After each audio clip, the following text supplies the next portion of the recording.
1977 жылы Бруно Сакко деген дизайнердің бастамасымен W124 көлігінің құрастырылуы басталады. Ал бүкіл әлем бұл кузовты 1984 жылы Испанияда Севилья деген қаласында бүкіл халыққа көрсетіледі. Бұл көлік халыққа өте қатты ұнағаннан арадан 40 жыл өтсе де қала көшелерінде жиі кездестіруге болады. Бұл кузов седан кузовында ғана емес, универсал, купе, кабриолет кузовтарында да шыққан. Ал арасында ең мықтылары 500E, E500 деген 5 куб объеммен шыққан. 5 куб объеммен 10.500 штук қана шыққан. Сол үшін оны арадан 40 жыл өтсе де коллекционерлер өте қатты бағалайды.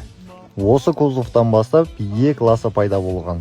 Ал бұған дейінгі көліктегі E деген әріп бензин деген мағынаны білдіріп отырған.